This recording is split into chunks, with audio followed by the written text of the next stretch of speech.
الا سمعتي هذا الصوت وشفتي القلب اللوز تاعك يتشرب بهذه الطريقه، اتاكدي حبيبتي بلي القلب اللوز تاعك ناجح 100%، وراح يجيك كيما تاع المحلات.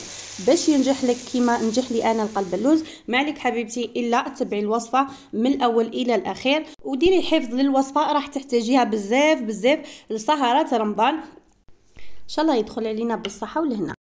سلام حبيباتي، جبت لكم اليوم الوصفه تاع القلب اللوز اللي نعتمدها انا في سهرات رمضان ولا الشاميه كما في بعض المناطق يقولوا لها.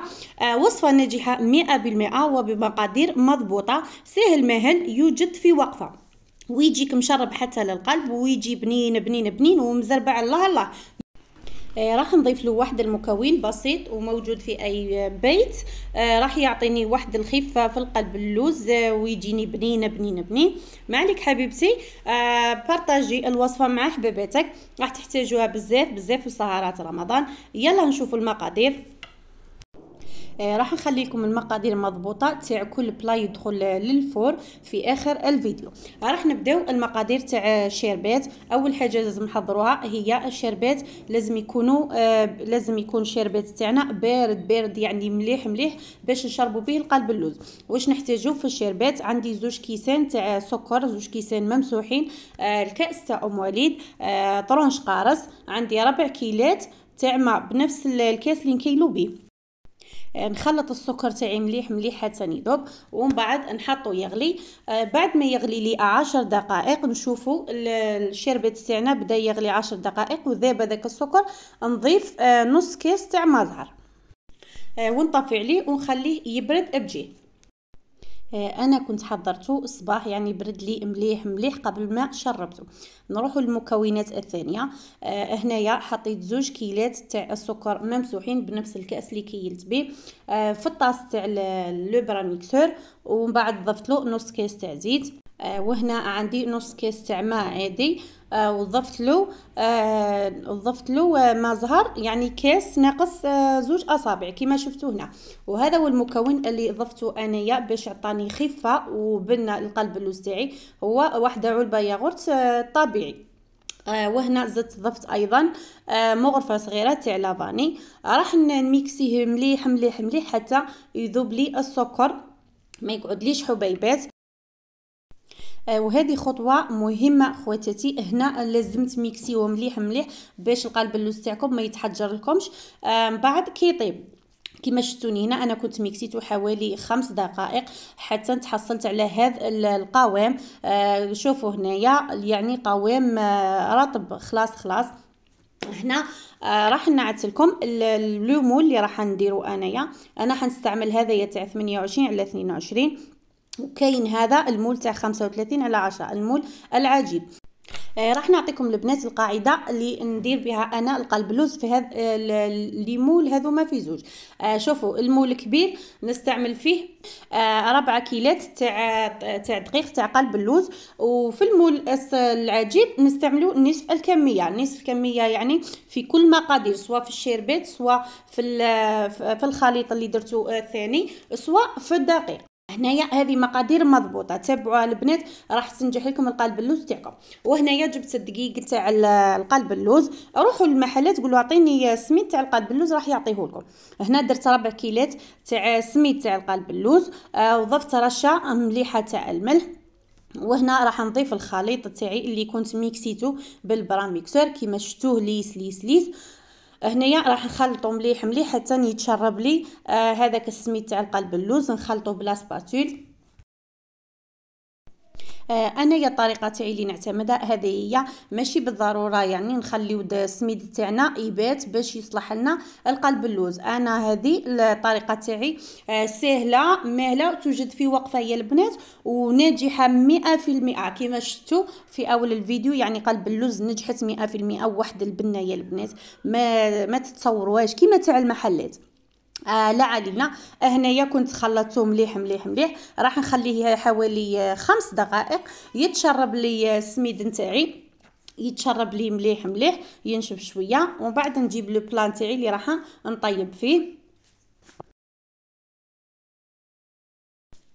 وهذا هو القوام اللي نتحصلوا عليه، ما يكونش جاري بزاف وما يكونش ناشف بزاف.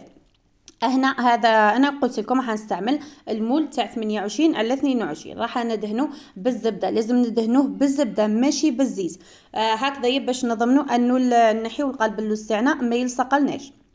راح نسيي نوزع نصف الكميه تاع الخليط.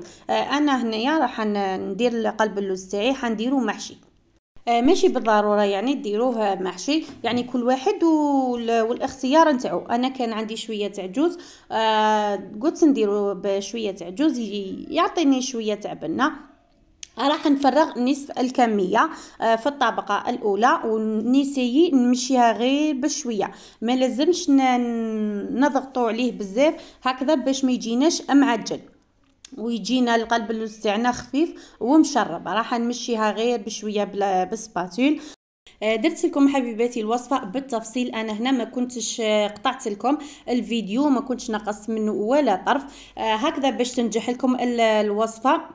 كما تعرفوا قلب اللوز يعني صعيب اللي تنجح له من اول مره. كاين شي ناس يعني من مره ثانيه وثالثه ورابعه باش صدقت لهم الوصفه.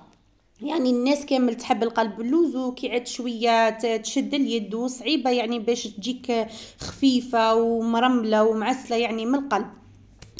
كيما هنا شفتوا ما كنتش راني غير بسباتول غير من الفوق نليسيها. راح نجيب ايضا لاكوبات وندير السطح تاعها املس. حبيباتي راح نعطيكم نصيحه، شوفوا كي تديروا الوصفه يعني بنفس المقادير مضبوطه وبالطريقه تتبعوا الطريقه يعني من الاول للاخر، يعني باذن الله تعالى راح تنجح لكم الوصفه، وراح تعودوا يعني مدمنين عليها، سواء هذه في البنه ولا سواء في اي حاجه في الخفه، يعني خفيفه لدرجه انها يعني تسرطيها. لا علينا. هنا كملتها، سويت لها السطح نتاعها.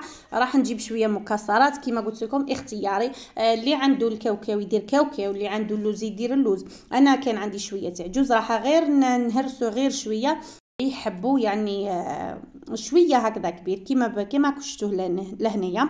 هذا هو الحجم اللي درتو، يعني فتتو غير طروف هكذا صغيرين باش نقوتيو الجوز تاعنا. كما تعرفوا الجوز يعني طري، ما تخافيش انه يعني يجيك يابس ولا معطيه بيتحرق لكم.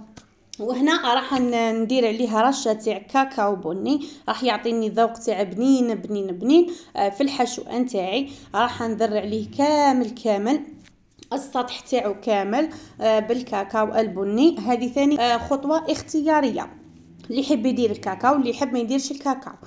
راح نوزع الكميه اللي بقات، نوزعها غير بشويه هكذا باش ما نفسدوش الحشو وما يتخسرناش وما يخرجناش الكاكاو ولا الجوز. راح نسويه غير بشويه بلا سباتول كما قلت لكم حبيباتي، وما لازمش نضغطوا على الحشو تاعنا ولا العجينه تاعنا هكذا باش يجينا القلب اللوز خفيف ويتشرب لنا الشربات بكل سهوله. هذه طريقه مهمه حبيباتي باش قلب اللوز تاعكم ينجح لكم ويجيكم خفيف ومزربع وما يتعجن لكمش. كيما هنا شفتوني سويته غير بشويه صعيبه باش تسوي غير هكا بشويه. راح نجيب لاكوبات تاعي نسوي له السطح تاعو غير بشويه هكذا باش ما يخرجليش هذاك الجوز نتاعي وما يتحرقليش وما يجينيش يابس.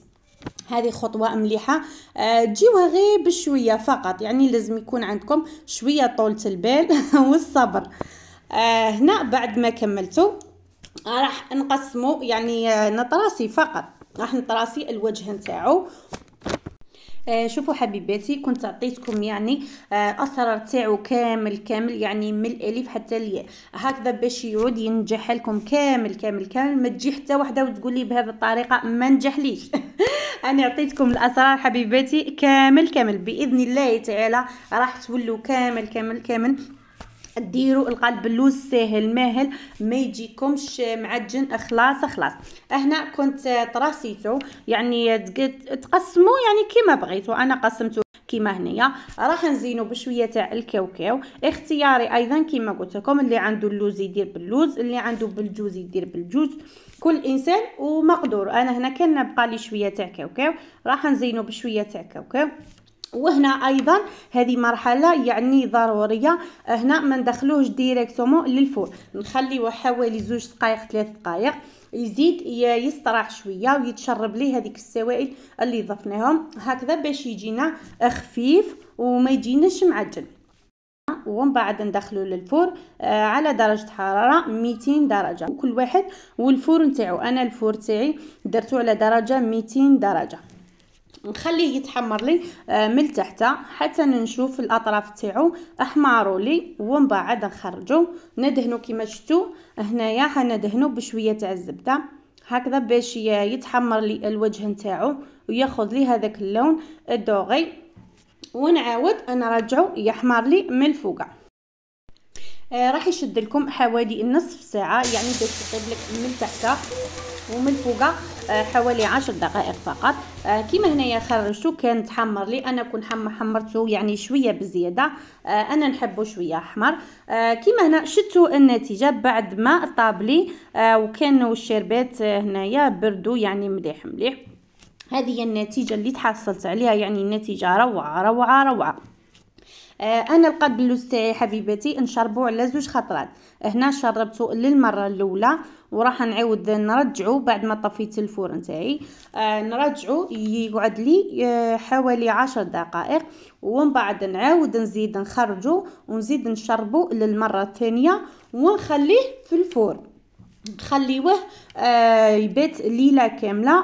كنت طيبته في المساء، اللي طيبوا الصباح يعني العشيه تقدر تقسموا وتقدموا، واللي طيبوا يعني في الليل تخليه ليله كامل يتشرب في غرضو وغدوه من ذاك تقسموا. هنا انا بعد ما خليته كما راكم تشوفوا هنايا زدت شربته للمره الثانيه مازال ما نشفليش وما تشربليش مليح. وهاي لكم النتيجه النهائيه بعد ما خليته. انا هنا ما خليتوش بات ليله يعني باش نبارطاجي معكم الفيديو. هنا كان مازال ما شدش روحو، يعني خطوه مهمه مهمه مهمه، لازم القلب اللوز تاعنا حبيباتي يبات هكذا باش كي تقسمي المورسو نتاعك يخرج لك مورسو سوا سوا. راح نخلي القلب اللوز تاعي تبات ليله كامله وغدوه من ذاك نقسمها. هنا بعد ما باتت لي ليله كامله قسمتها، خرج لي القلب اللوز تاعي كيما راكم تشوفوا معسل حتى للقلب وبنين بنين بنين بنين. ان شاء الله تعجبكم الوصفه تاع اليوم. ما عليكم حبيباتي ديروا حفظ للوصفه، راح تحتاجوها بزاف بزاف الا رمضان ان شاء الله. ان شاء الله نصوموا بالصحه والهنا يا رب العالمين. سلام الى الملتقى ان شاء الله.